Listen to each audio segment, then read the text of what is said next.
You are welcome back to class, students. Now I'll be teaching you one of the African poetry that is titled Vanity by Birago Diop. Birago Diop is a Senegalese. I mean, the poet is from Senegal.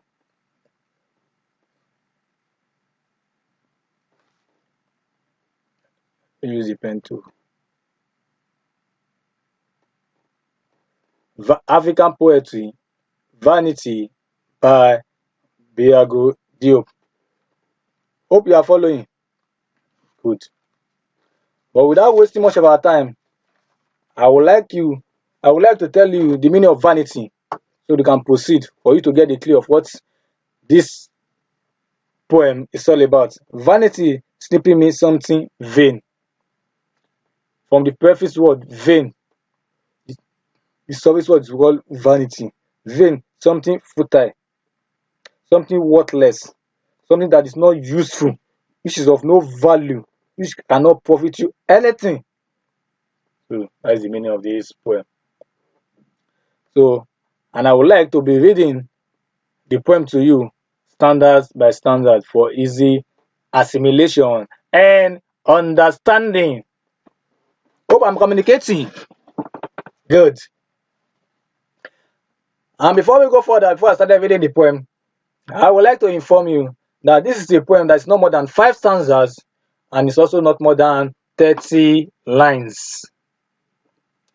So I read, if we tell gently, gently, all that we shall one day have to tell, who then will hear our voices without laughter? Sad complaining, voices of beggars, who indeed will hear them without laughter. That is, who will hear us without making us a laughing scum? Since this thing we are complaining about, we are the one that caused it. Now, the more we complain, the less we obtain. Now, the more we complain to people, the less people will be making us a laughing scum. They will be laughing at us. Hope you are flowing with me. So I will be explaining standards to you for us to know that each standard has its own message it is passing across to us. The first standard that I just read for you now.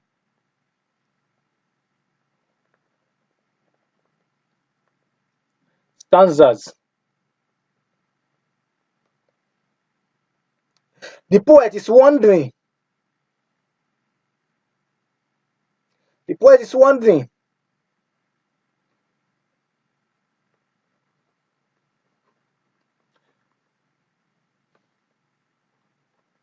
And is forced to address the people of Africa.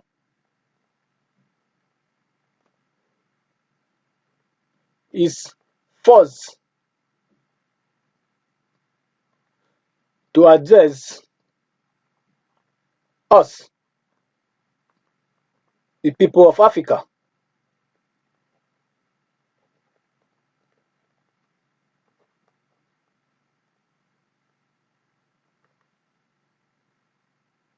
Which is yet to be disclosed. That is, this thing still remains unsaid. It is left in Uch. Unch. Unch simply means a place that like a courtroom. That you are acting apathy. You are less concerned. Because the people of Africa, they are acting as if this problem that is occurring, that's making them to be experiencing emotional pain, emotional disorder in one way or the other, pitiful anger, they're making them to be complaining, they're making them to be sad. They say they are less concerned, they think acting apathy. If you say that you are not concerned, what about the upcoming generation? That will be good time for us to rewrite the wrong before it gets too late. What mean apathy? That you are less concerned. It's like a courtroom. Everybody is silent about the prevailing issue which is not making them to be happy. Cut soon. That is what hunch mean. That this issue that you have left that hunch will still affect us. It's better for us to focus it now and to resolve it before it gets too late. So without wasting much of our time, I would like us to move to the next standards. And it's read. Okay. If we cry roughly of our torments, ever increasing from the start of things, what eyes will watch our large mouths? That's the question mark there. By shaped by the laughter of big children. What eyes will watch our large mouths? This is repeated twice. You can see that there is a lot of repetition in this poem, and this repetition is not a mistake, it is for sake of emphasis, in order for us to understand the strong emotion, the way the poet feel about the people of Africa entirely, in general. So the second standards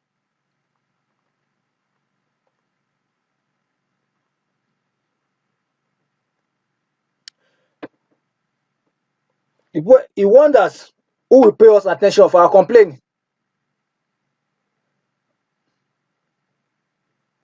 The poet is wondering that who will pay us attention. Second standard, the poet is amazed, wondering that who will pay us attention about our complaint, which is referred to our large mouths.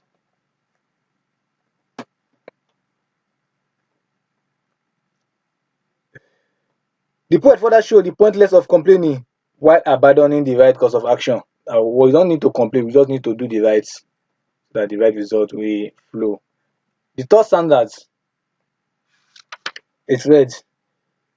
What heart will listen to our clamoring? What ear to our pitiful anger? Pitiful anger. You are just angry unnecessarily. Instead of you are pitying yourself, instead of you to go to, since you have understand where the problem is from, why can't you go and resolve it? Which grow in us like a tumor in the black depth of our plaintive throat. Now this problem we are facing is like it's hold us in the throat that even to breathe, we find it difficult to breathe. That it has shocked us. It has put us in this problem, has put us in a confined space. This problem caused by us to ourselves has put us into a confined space.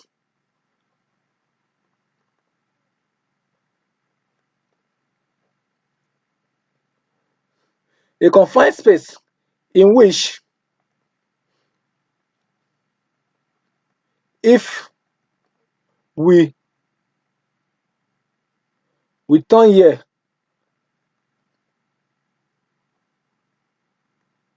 the rain beat us. If we turn there,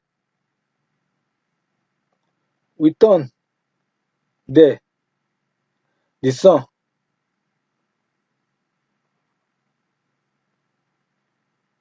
burns us. We are in a confined space, a place where we are at the extreme end, in which we are not happy with what is happening, and it will be good for us to do the needful. The third standard, it's read. When our dead, the fourth standard, when our dead come with their dead, our dead come with their dead, when we go and meet our ancestor, when they have spoken to us with their clumsy voices, they have spoken to us in a various manner, in terms of dream, in terms of nightmare, giving us instruction, word of wisdom, it's sort of all sort of, just name it. Not for us to rewrite the wrong before it gets too late. Just as our ears were deaf, we are deaf. We are not even listening to the voice of the wisdom. We are not even listening to the voice of our ancestor. To their cries, to their wide appeal. Just as our ears were deaf, they have left us on their cry. That is, to get to a point whereby when the ancestors are talking to us in form, when they come to the way they usually come in form of spirit, they are appealing to us in terms of dreams, they are appealing to us in terms of nightmares, in terms of instruction. You just come the way. Why can't you do it this way and get the right result? They are now appealing to us, begging us. Like, why can't we listen? Why are we so deaf like this? Why are we so blind like this? Why we cannot see? I say it will be good for us to rewrite the wrong now before it gets too late. That they are calling us to rewrite the wrong, to rewrite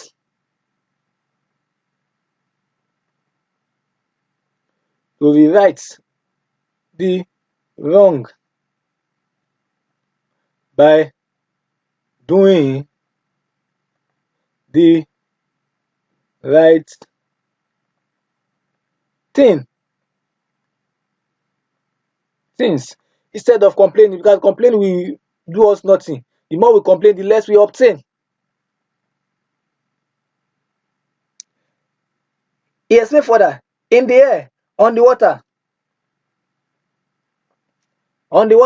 where they have traced their signs. For us, blind, deaf, and what is sons, unworthy sons, we see nothing of what they have made, that is all their efforts. We see it as nothing. In the air, on the water, where they have traced their sign. Unworthy son, that we are not even good son, we are not even a good generation that follow them at all. That what we inherit for them, we have damaged everything, we have destroyed everything, we are not making everything to work the way they left it. That will make their efforts useless. That's what the poet is complaining about, that we have made the effort of our ancestor.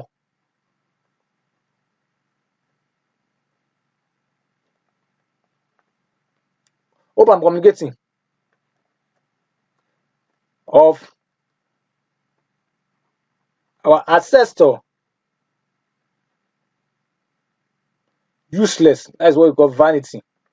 We are making it valueless. The thing that is favoring us before. And why are we so daft like this? Why are we so full of ourselves?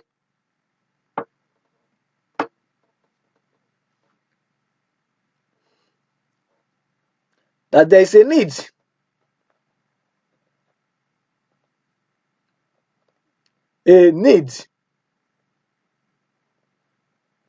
to re-strategize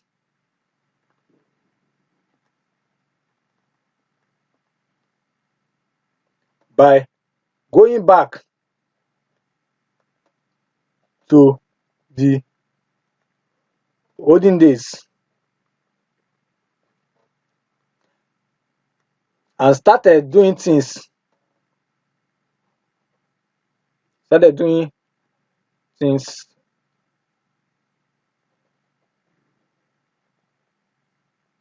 the way our ancestor, our forefathers left it. This implies that we should color the effort of our ancestor. Let's color, it's a climate call. Let us color the efforts of our ancestors, of our forefathers.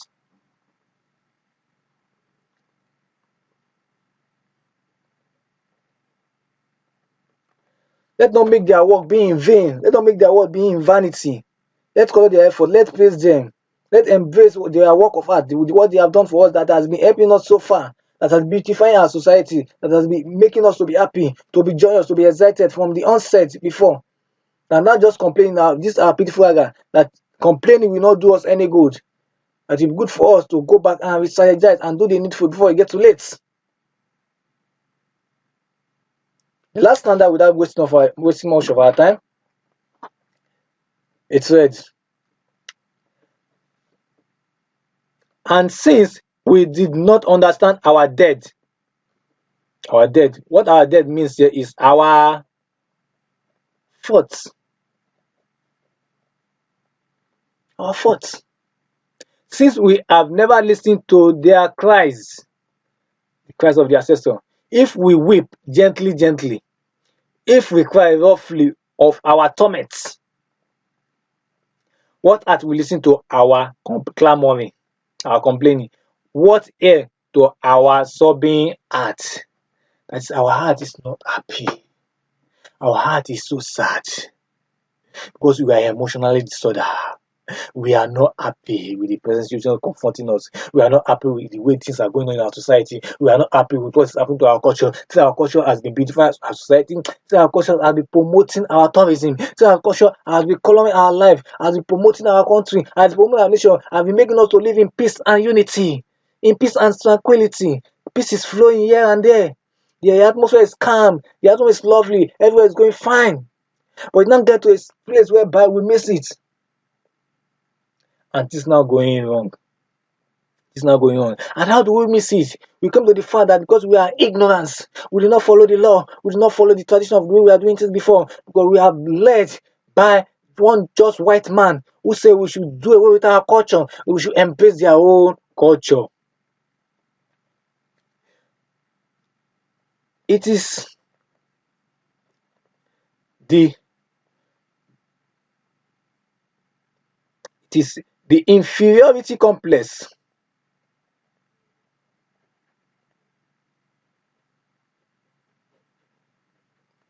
that we felt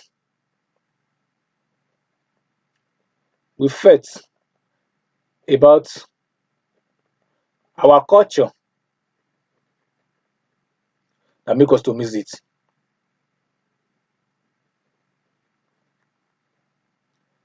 That make us to miss it and be in pain. Before I explain further, what do I mean by culture? Culture, in a simple sense, is a way of life. Of life. This is drawing our attention that there is a way of life that people are believing. They have their own tradition that they have believing before. But when the white man invade them, enter into their land, the white man is not trying to educate them, to inform them, to give them the right attitude. That is how to live life, that is how to do things, change their whole life, change their orientation, change their thinking faculty, now buried with that white mentality. And before this thing excel, before the white man was able to manipulate them to believing the way they to be doing things the way white man are doing it, to embrace the value, to embrace the value of the white. There are misunderstanding between them, the value of the life, the way of life of the white people, colonial people. All of them did not agree because we cannot sleep and focus our attention at the same place. All of them did not agree. Some of them disagree, while some of them agree. Some of them feel that why will we do with the culture that has been favoring us, the culture that has been coloring our economy, the culture that has been coloring our environment, that has been making peace to reign, the culture that has been promoting our economy, promoting our tourism, making our country to be rated in Africa, that has made us to be popular, to be limelight all over the world. We now embrace the lifestyle of the white people, that this thing cannot favor us. It is better for us to continue doing things the way we are doing things.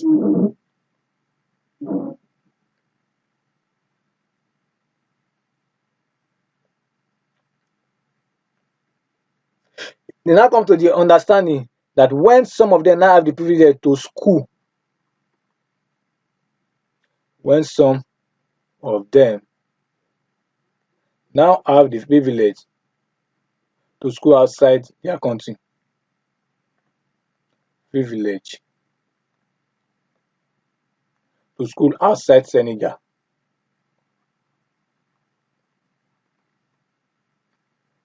Senegal, outside their country, or outside Africa. They now realize that this their culture is not inferior. This their culture is not bad. This their culture is not dull. This their culture is good. This their culture is nourishing. This their culture is superior to that of the white. Because when they now have the privilege to school in France, the school outside Senegal, the school in France, they are now exposed. Schools in France. School in France. They now come to the understanding, that this their way of life is the best in the world. That it will be good for them to continue embracing it for the betterment of their society and for the benefit of their upcoming generation. Better for them to hear the wise counsel of their ancestors. Hope I'm communicating. Good. This is an interesting poem and it has a lot of things. It has a lot of things.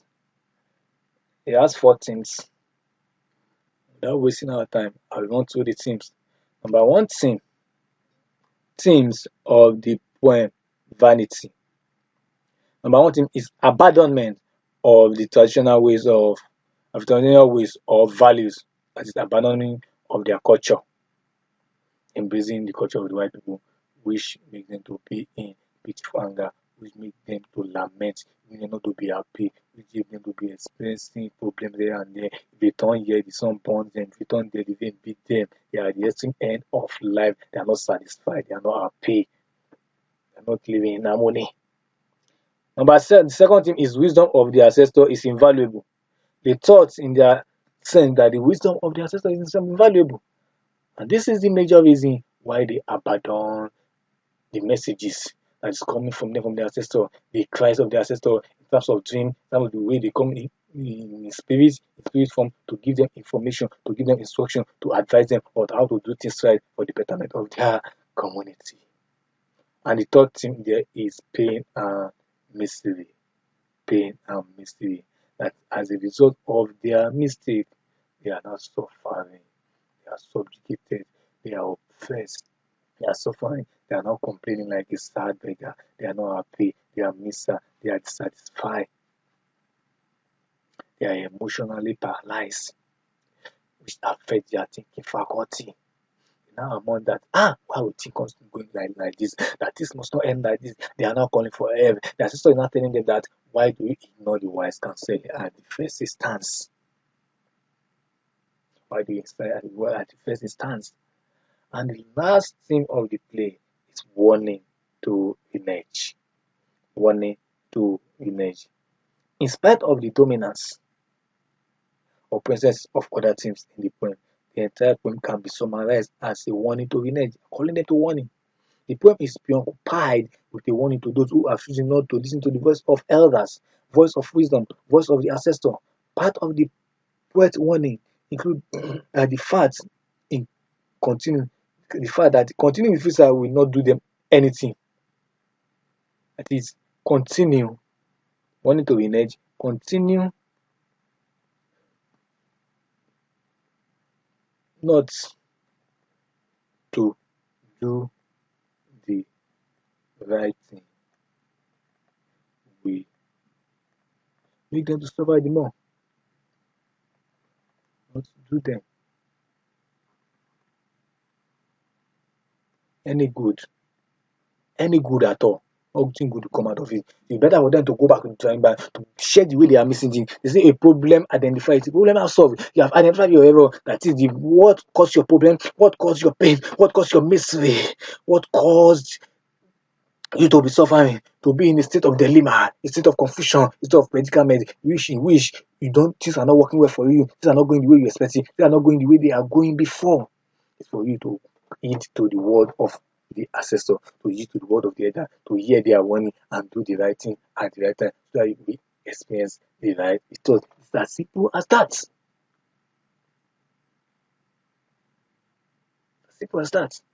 This problem is caused by you and can also be solved by you. So stop wasting time. Go back to the drawing board, strategize, and get things done.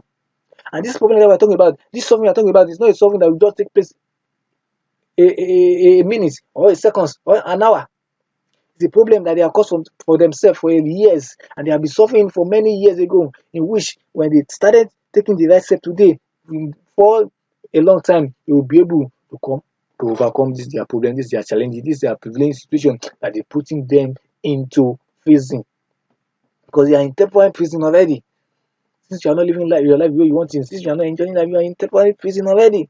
So it's better for you to yield to the word of the ancestor, to go back and apart and embrace the culture, the tradition, the values of the West Africa. And thank God that when most of them now were exposed, now they to school outside the country, outside finding out realize that this their culture is the best in the world.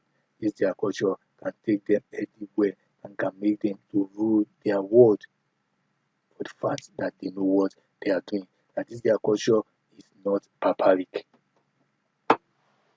That this their culture is not barbaric. That this their culture is not making them to go back. That this their culture is not making them to be in the state of inferiority complex. That there is no other culture in this world that can help them rather than this culture. Yes, because they saw the white in the lights.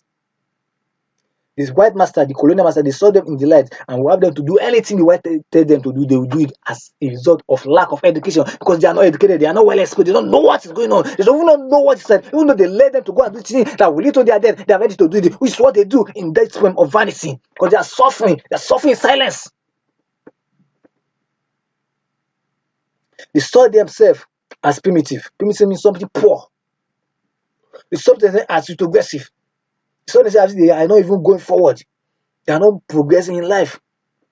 But now come to a discovery of the contrary by Africa, who later visited or went to school in France, and the constant realization that African values and ways of life are not inherently inferior, that they are the standard one, they are the best in the world, that people are even embracing their culture more than the way they embrace it, which makes us to understand that we not appreciate what you have until you lose it.